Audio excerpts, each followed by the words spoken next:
you're never going to get better at something if you don't like continue to do it when it's hard. So.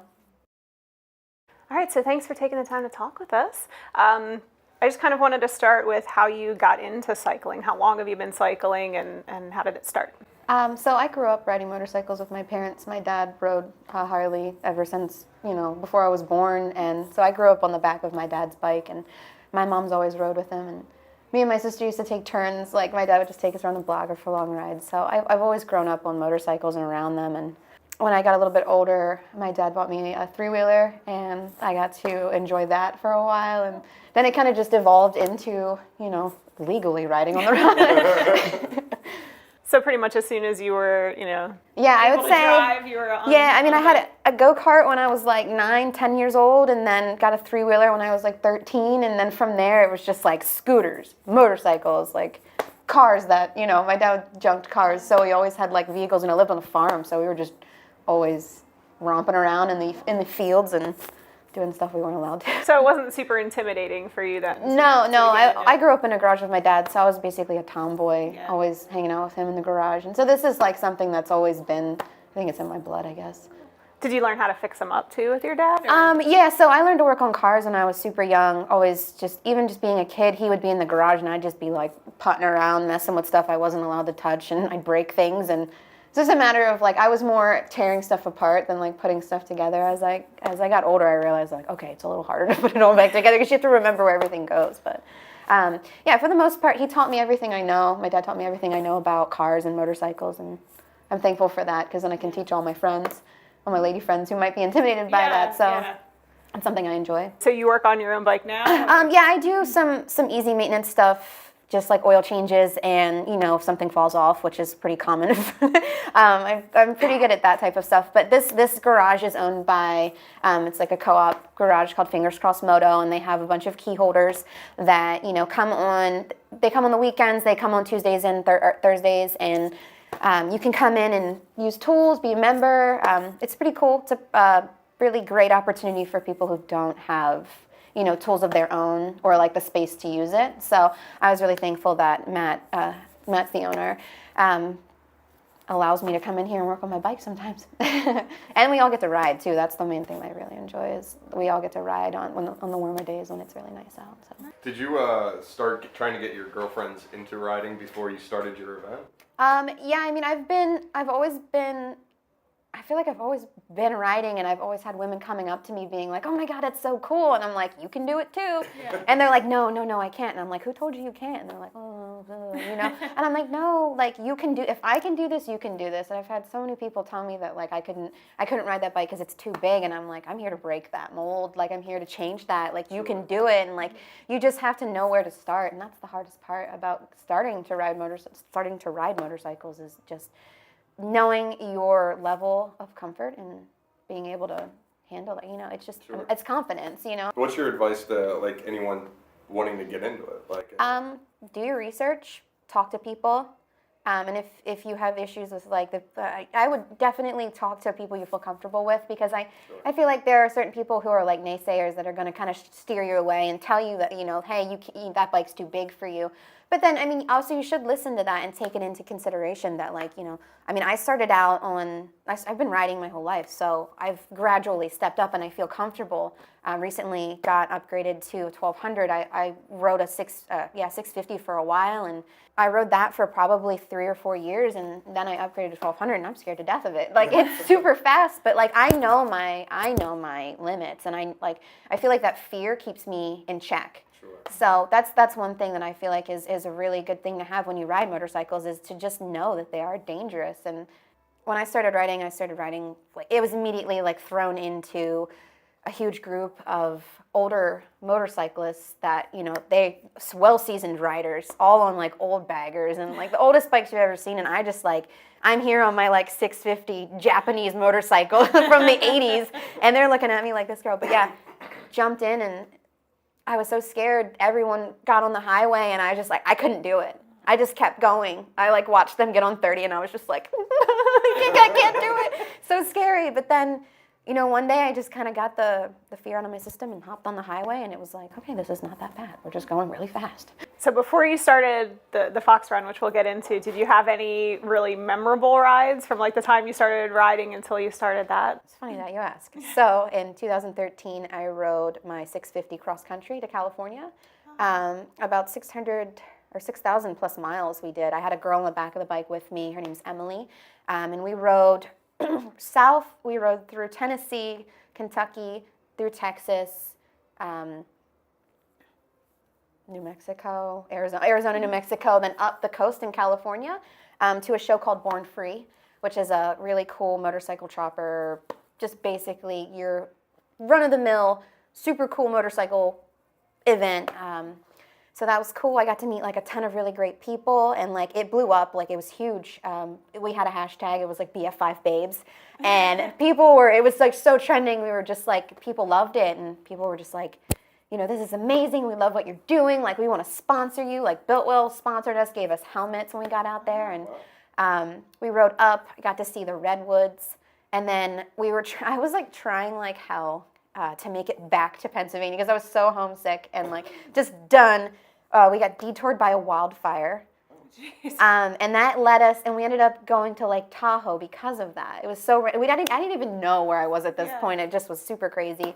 So we got detoured by this wildfire, and I'm so glad we did because Lake Tahoe is one of the most beautiful places that it's just like a fairy tale. So then we made our way through there, through Colorado. It's really trippy, like riding, and then you just see these pine trees, and it's like Colorado's kind of like Pennsylvania, but it's like mountainous, and like there's snow-capped mountains, and you're in a t-shirt, it's like 75 degrees and there's snow on a mountain. So you're like this is weird, but it's cool. So yeah, that was super fun. I met a lot of really great people. Before I left, someone was like, don't trust anyone who doesn't like pie. That was like the one thing that I hold in my memory. Don't trust anyone who doesn't like pie. But no, I did. I've met some of the coolest, most genuine people on that trip, and everyone was like, you shouldn't do this, you shouldn't go, and I did it, and I will forever remember that trip for the rest of my life. Like, that's something I'm going to take with me to my grave. Amazing. Yeah, I love it. I hold it so deeply because everyone's like, oh my God, it's so cool, but I'm like, I didn't know that I could do that, and I did it, If I can do that, anyone can do it. So that's when I get stoked on things like that, when I hear about other women who are doing it, and I'm like, yes. That's like, awesome. I remember that, I want to do it again. I wish I could do it again. That is so cool. So let's get into the Fox Run a little bit. Can you tell us what it is? Okay, so the Fox Run is basically an all-women's collective of inspiring, badass, women who are just local, all around the area. I mean, from all over the country, really. The first year we had women coming in from Canada, which is really cool. But it's women who, are breaking the mold, like entrepreneurs, like these girls that are starting their own businesses, and like, it's just ever inspiring. It's really amazing to see all these girls coming and then getting to talk to them and like hearing what they want to do and being like, yes, you can do that. This is how we do it. We have workshops that are teaching women the basics of, how to, go over your motorcycle, know the ins and outs of it, how to, turn signals, levers, braking, and that's really cool to like be able to show girls who might not know what that stuff is. Really And you're the one who started it? Yeah. So it's a collective of, I'd say, about 6 or 7. Actually, it's probably way more than that now. But it's the main group of girls. It's like a little tight-knit group of women. We all have different roles in the Fox Run. We have ones that basically, I have a girl that runs the website, Marie. I have a photographer, Tiffany Truelove. I have Kelly. There's a bunch of girls from Philly. One of our girls originally was from Philly. She's in Texas now, May. She helped with a lot of the graphic design. And then a bunch of other girls from Lancaster, like Harmony. She helps me with logistics. She's super, super good with numbers. I suck at numbers. So she's always like, this is like, the budget keeps me in line. And God forgive me if I'm missing anyone. But there is, even the tattoo artists, we have a girl named Ina who is like always hands-on. Meg Krofchak, which is the guy who owns this garage, Matt's wife. Ever helpful people just coming forward and being like, what can I do to support this event, and be involved. So it's not just me. I do a lot of the work. Oh yeah, Rosie. I don't forget Rosie. And then there's a girl named Leslie who she owns Breaking Hearts and Burning Rubber. She makes boots, like really nice riding boots, and she's always gung-ho for anything, always here to help me, like, this is what you need. I've got all these different vendors who want to be involved, and last year she got a tow truck, not a tow truck, but like an on like a van that basically could pick up motorcycles if they broke down. Oh, cool. So she had them come down from New York, and if anyone broke down, and kind of funny, I was the one who broke down. So it was cool to have that opportunity.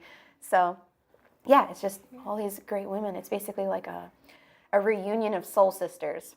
So again, we were just kind of talking about where the ride takes place. Is it mostly in Pennsylvania, or is it all in Pennsylvania? So it's in southern Lancaster County, and we usually hold it at Tuckahoe Glen Family Campground, which is a little south. You take, I don't know what that road is.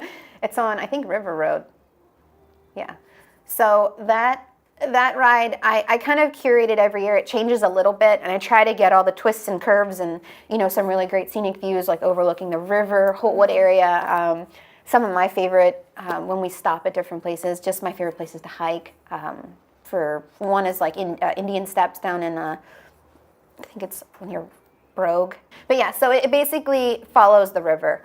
On this side of the river in Lancaster, I grew up in York County, so I know that side of the river like the back of my hand. And I've only lived here in Lancaster for about 5 years.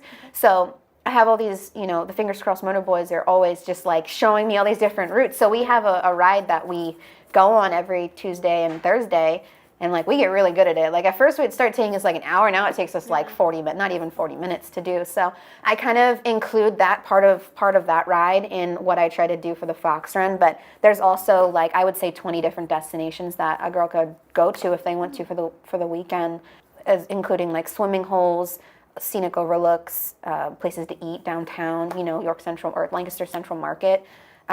Just basically anything that okay, so you come to Lancaster, you've never been here before. What are things that anyone would want to do? So that I try to include everything in that, and even like Lancaster Harley, the motor places around here that if they would need maintenance or something for their bike, where to go, grocery stores, anything you could possibly need for the weekend. I'm a planner, so that's I like to be prepared and know where all of my options are. So it's a multi-day event? Yeah. So Friday, we provide food for everyone. That's included in the ticket. We do like a potluck, and everyone kind of just brings something to share. It doesn't matter what it is, even if it's just like an apple or two, just something to share with your sisters, and just bring something to the table. And you don't have to. It's not mandatory, but it's nice to just have that option. We do that, and then we kind of just do a ritual, called like the inaugural weenie roast, where we just kind of like invite everyone in and talk about how grateful we are, and kind of set the mood for the weekend. And then Saturday, we wake up around. Sometimes we do yoga, do a little morning seminar. We have music, and then the rides start around noon. So you can either pair up with people. I try to generally gear it towards like finding your crowd or like your pack. So if you're a new rider, you would want to be in like a slower paced riding group and not a fast one. Sure. So we tend to try to curate that. So like newer riders have their own group. People who are speed demons can have their own group. People who want to go on like some back roads, like gravelly, maybe like dirt bike riders. Or then girls who don't ride can go on just hikes, and they can carpool together to the locations that we've put out for them. So it's just cool to kind of like get everyone that maybe they didn't know each other before, to just kind of like, hey, I heard you're going to the waterfall, I want to go with you. And it's cool to have that opportunity to like get these girls mingling with each other and maybe finding new friends, and that so happens. Like I've never imagined I would meet so many amazing women. And seriously. yeah, it's super cool. I love it. I really do. So what was the goal? Like why did you start this in the first place? I know you wanted to kind of bring women together and get them into motorcycling. Can you just tell me a little bit about that? I think the overall goal was to just have something for all women, all walks of life, all shapes, sizes, it doesn't matter. Just have something for us, because I feel like we kind of are lacking in that around here. I feel like there's so many events that are mainly just geared toward everyone else, and there's nothing really for the riding community around here. I mean, we have DGR, but that's for men's prostate cancer. We have like marches for Planned Parenthood and all this stuff, but we don't have anything that's like a super fun-filled weekend for just girls to feel safe and empowered together. And I just wanted to create that, overall just space for women to feel, like I don't have to be intimidated by anyone else. Like I'm here with women who are just like me, who are maybe like are doing bigger things and like that are going to inspire me and help me like be better at what I want to do. So not me, but like, them. But yeah, so it's just creating that space to have everyone together in one area and inspire one another. That's what makes me happy. Yeah. I'm sure it makes other people happy too. And this is the third year that This it's will be the happening third now? year, correct. Has it grown over the years, have you found, or? The first year, we sold out immediately. It was kind of crazy how quickly it sold out. The second year, it was a little bit of a slower start, but it did also sell out. So I'm hoping for this year. It's been the same amount because the campground can only hold a certain amount of people. How many people typically come? I would say a couple hundred. And last year we had like over 300 women who came out. So, I mean, that's how much tickets were sold, but who knows how many people actually show up. I've done the counts, but it always changes because some people don't sign in. It's hard to keep track when. When is the event every year? It's usually held in May, towards the third weekend. So this year is the 18th through the 20th. Okay. So if a woman out there wanted to get involved in this, where would they go? To your website? Or? You mean just want to come to the event or to just be part of the event? Either way. Okay, so for a girl to come to the event, basically, when tickets go on sale in February, I think that's the second week in February, all they'd have to do is go onto our Facebook page or Instagram. You can click that link. It'll take you to the ticket page or the event page on Facebook, and you can just purchase a ticket. We do have pre-sale tickets available at a discounted rate, and it's a limited number, and it comes with like a swag bag that gets you like some cool stuff from our sponsors. If a woman who loves this event wants to be part of it, wants to be involved in any way, shape, or form, she can totally go on our website on the page and submit like an inquiry to just want to be involved. I'm open. I love help because I do a lot, and it gets a little overwhelming because I work a full-time job as well. So working that on top of the Foxtron is my like, what's the word? My dream child. Yeah. So it's my passion project. It's all out of love. I'm doing it. Not doing it for the money, just doing it for the pure passion of loving motorcycles and like wanting to bring people together. So I think that's why it's so successful. Yeah. Are your parents pretty stoked that you're doing this now? Yeah, my parents are pretty stoked. I mean, they're pretty stoked that I am so involved in motorcycles, but it's definitely their passion too, and I think that they see like what they instilled in me as a child, and now they're seeing that grow, and they're just amazed by it. Pretty cool. They get so stoked. They talk to their friends. They're like, Lucy rode cross country. I'm like, Mom, stop. She like brags about it. I mean, I don't blame her. If I had a daughter that was doing cool stuff, I'd be like, yeah.